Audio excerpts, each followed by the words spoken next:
আসসালামু আলাইকুম সবাইকে, ওয়েলকাম টু মাই চ্যানেল। নতুন একটি ভ্লগ ভিডিও নিয়ে হাজির হলাম আপনাদের মাঝে। আশা করছি সকলেই ভালো আছেন। আলহামদুলিল্লাহ, আল্লাহ তাআলার রহমতে আমরাও কিন্তু ভালো আছি। খুব ব্যস্ত থাকার কারণে কিন্তু আপনাদের মাঝে আমি একদিন পর পর কি 2 দিন পর পর ভ্লগ ভিডিও নিয়ে হাজির হচ্ছি।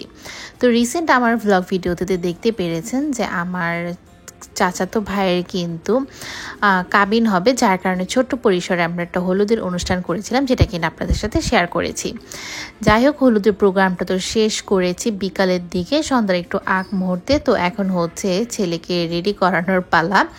আর আফরা বাবা দেখতেই পারছেন তার সম্বন্ধীকে হচ্ছে রেডি করিয়ে দিচ্ছিল, কারণ আমরা যখনই হচ্ছে মেয়ের কোনো বড় ভাই থাকে সেটা হবে হচ্ছে সম্বন্ধী, মানে যেটা আমরা বিক্রমপুরের ভাষাতে বলে থাকি সেভাবে কিন্তু আমি বলে নিলাম। তো আপনাদের ওইখানে কি সেম এরকমই বলে থাকে নাকি শালাবাবু বলে থাকে, সেটাও কিন্তু আমাকে কমেন্ট করে জানাতে ভুলবেন না। আর এই তো বরকে রেডি করানোর জন্য কিন্তু এই তো সুন্দর একটা পাঞ্জাবি পরে নিয়েছে। এটা যেহেতু কাবিনের অনুষ্ঠান আর একেবারেই ঘরোয়া পরিবেশে হচ্ছিল, আমরা জাস্ট কয়েকজন যেই কিন্তু মেয়েকে নিয়ে আসবো, তো সেই রকম কিন্তু কোনো নিয়ম নীতি ফলো করা হচ্ছিল না। জাস্ট ঘরে আমরা যারা ছিলাম আর আশেপাশে কিছু আত্মীয় স্বজন যারা সামনে ছিল না কেন, তাদের নিয়েই কিন্তু আজকের আমাদের আয়োজন।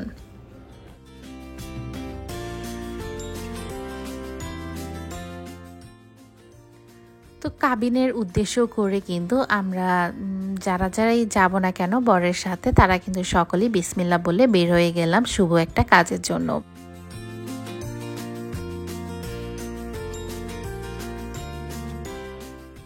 কাবিন হোক আর বিয়ে, বরের গেট তো ধরতেই হবে। তো মেয়ের হচ্ছে নানিরা, 2 নানি মিলে হচ্ছে বরের জন্য এই তো একটা গেট ধরেছে।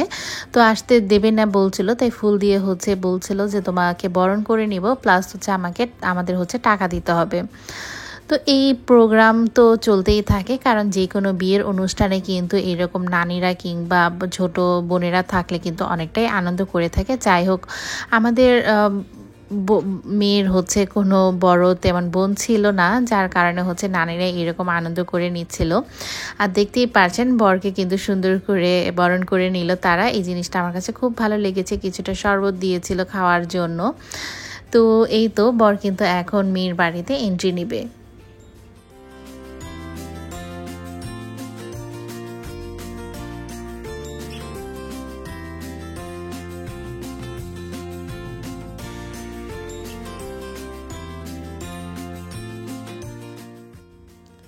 মেয়েদের বাসায় আসার পর কিন্তু তাদের বাসাও কিন্তু একেবারে সিমসাম ছিল।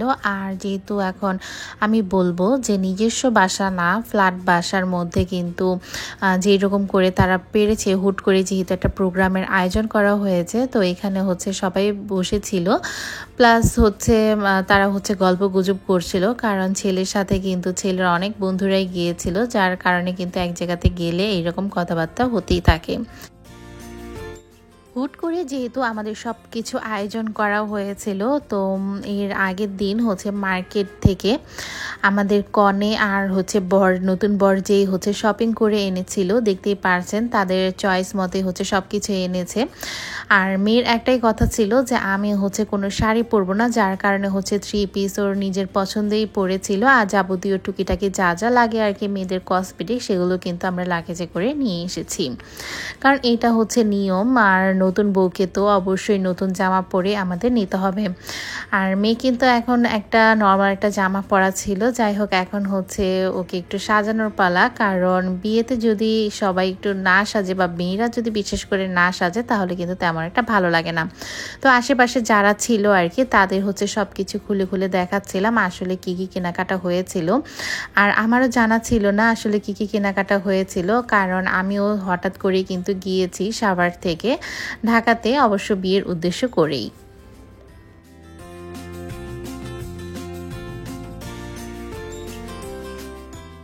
হুট করেই যেহেতু আমাদের কাবিনের অনুষ্ঠানটা হয়েছে, তো আমাদের এখানে কিন্তু সেই রকমভাবে পরিপাটি সব কিছু ছিল না।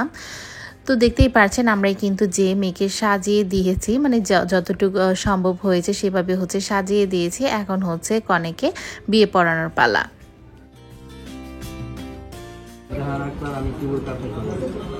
जनाब मोहम्मद নম্বর সাহেবের পুত্র মোহাম্মদ সাবির হোসেন সাহেবের সাথে 1 লক্ষ টাকা দেন মহর।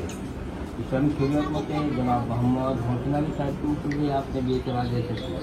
আপনি বলুন আলহামদুলিল্লাহ, আমি কবুল করলাম। জি, সবাই বসে কথা বলছে, বলুন আলহামদুলিল্লাহ, আমি কবুল করলাম। আবার বলুন, আবার বলুন। শুনছেন না?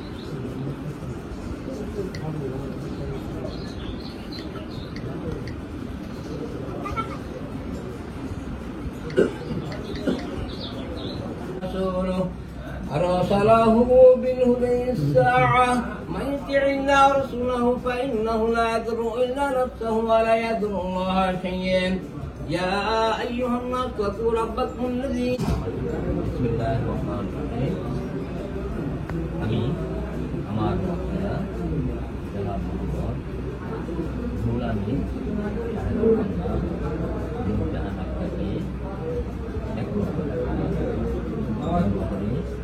আমি লিখিত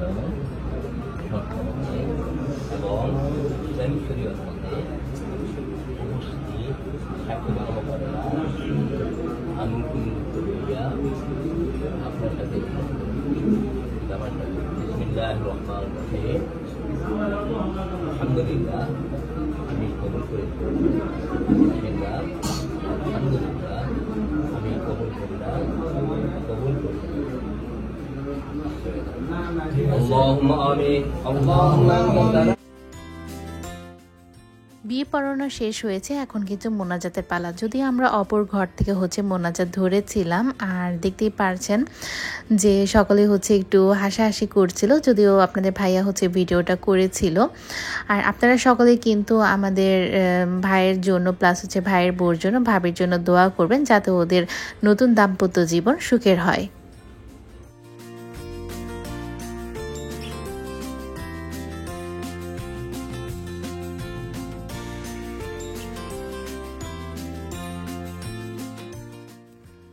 বিয়েটা কিন্তু মূলত রাতের বেলায় করানো হয়েছিল, কারণ দুপুরের পর তো দেখা গিয়েছে যে আমাদের ভাইকে আমরা হলুদ দিয়েছিলাম, এরপর বের হতে হতে আমাদের রাত হয়ে গিয়েছিল।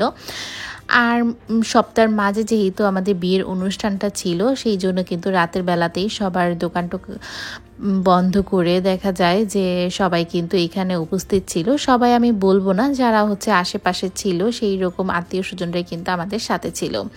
আর আমরা ভাই বোনেরা তো না থাকলে হয় না, তো এই দিক দিয়ে সবাই এক এক করে খেয়ে নিচ্ছিল, কারণ ঘর একেবারেই ছোট ছিল। আর বিয়ে বাড়ি বলতে হয়তো বা মানে আমরা যেটা বুঝি যে অতিরিক্ত মেহমানি কিন্তু থাকে, কারণ দুই পক্ষ মিলিয়ে কিন্তু ঘরের মধ্যে একটা ছোটোখাটো পরিসরে আয়োজন করা হয়েছিল। যাই হোক, মাশাআল্লাহ অনেকটাই ভালো হয়েছিল।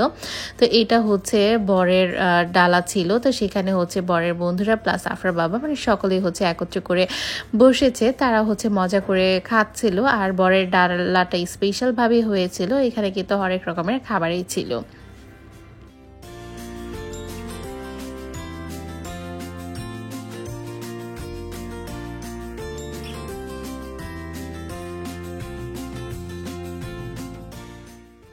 বিয়ে হোক কিংবা কাবিন, খাওয়া দাওয়ার কিন্তু কোনো সময়তেই কমতি থাকে না, কারণ বিয়ে বলতেই কিন্তু আমরা খাওয়া দাওয়াকে বুঝে থাকি, যেখানে কিনা অনেক রকমের খাবার থাকবে আর একটু বিশেষ আইটেমই থাকবে।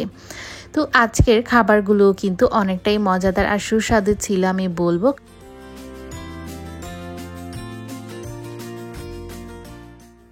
নতুন কনে প্লাস নতুন ভাবি দুইজনের উপস্থিতিতে কিন্তু আমরা খেতে বসেছিলাম। আর যারা যারা আমরা মেয়েরা গিয়েছিলাম তারা কিন্তু খেতে বসেছি, কারণ আজকে কিন্তু আমাদের বরযাত্রাতে মেয়ের পরিমাণ কম ছিল। আর আফরাকে কিন্তু আমি কিছুই খাওয়াতে পারিনি, কারণ আফরা ওই বাসাতে যেয়ে ঘুমিয়ে পড়েছিল। আর এখন আমাদের বিদায়ের পালা। যে এখন থেকে এই মেয়ের সমস্ত দায়িত্বভার, কোরআন ভরণ পোষণ, না পর্দা রাখা, না দিন শিক্ষা দেওয়া, দিনের উপরে রাখা, হ্যাঁ, এটা তোমার দায়িত্ব, তোমার জিম্মাদারি। তোমার যে পর্যন্ত তোমার হায়াত আছে ওই পর্যন্ত তুমি ওর ভরণ পোষণ এবং তার চলনের, তার খাওয়া দাওয়া, হ্যাঁ, তার ইজ্জত আবরু হেফাজত করা, এটা তোমার দায়িত্ব, জিম্মাদারি।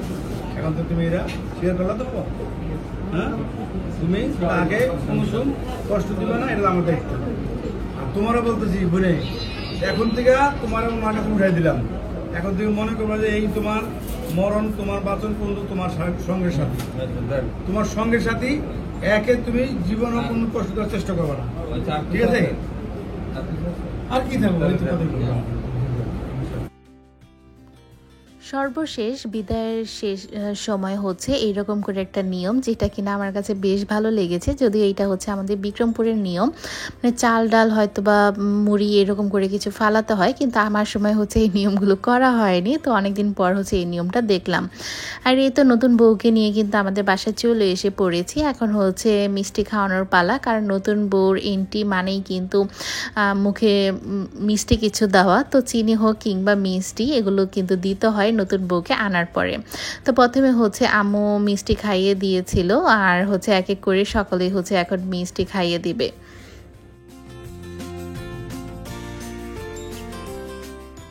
নতুন বউকে বরণ করার জন্য কিন্তু আমার কাকি এই তো স্বর্ণের একটা রুলি পরিয়ে দিয়েছিল। আমার কিন্তু এর আগের ভিডিওতে যখন আমার আরেক চাচাতো ভাইয়ের বিয়ে হয়েছে তখন কিন্তু শেয়ার করেছিলাম যে দুইটা রুলির মধ্যে একটা হচ্ছে বড় বউর জন্য দিয়েছিল, আর আরেকটা রুলি হচ্ছে সে ছোট বউকে দিল। তো এক হাতে কিন্তু রুলি ছিল আর দুই হাতে কিন্তু এইভাবে চুড়ি পরা ছিল। তো কাকি হচ্ছে সবাইকে খেজুর খাইয়ে দিচ্ছিল, সাথে হচ্ছে আমাদেরও দিচ্ছিল যে সবারই নাকি খেতে হয়। আমি জানি না সবার খেতে হয় নাকি, কিন্তু এতটুকু জানি যে নতুন বউ প্লাস হচ্ছে নতুন বরের এরকম মিষ্টি জাতীয় কিছু না কিছু খেতেই হয়।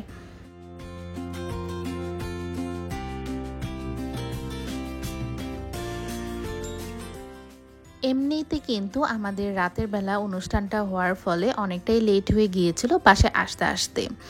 আর এদিক দিয়ে হচ্ছে আমরা আগে থেকে বলে রেখেছিলাম যে এই আর্টিফিশিয়াল ফ্লাওয়ার দিয়ে এখানে হচ্ছে বাসরঘর সাজানো হবে। তো লোকদের হচ্ছে বলা হয়েছিল যে এইভাবে সাজিয়ে দেওয়ার কথা, সেইভাবেই কিন্তু সাজিয়ে দিয়ে গিয়েছে। আর দেখতেই পাচ্ছেন অনেকটা কিন্তু সুন্দর লাগছিল, যদিও খাটের ওপর এইরকম করে সাজানো হয়েছিল। আর আমরা বর বউকে হচ্ছে বসতে দিলাম, কারণ আর লেট করা যাবে না, অনেকটাই কিন্তু রাত হয়ে গিয়েছিল। আর শেষ মুহূর্তে আমি আর আফরা বাবা কিন্তু ওদের সাথে কিছুটা ছবি তুলে নিয়েছিলাম, কারণ এই মুহূর্তে কিন্তু আর বারবার ফিরে আসবে না। তো আজকের ভিডিওটি শেষ করছি এখানে। ভিডিওটি ভালো লেগে থাকলে অবশ্যই একটি লাইক দিবেন, চ্যানেলটিকে সাবস্ক্রাইব করে পাশেই থাকবেন। আল্লাহ হাফেজ।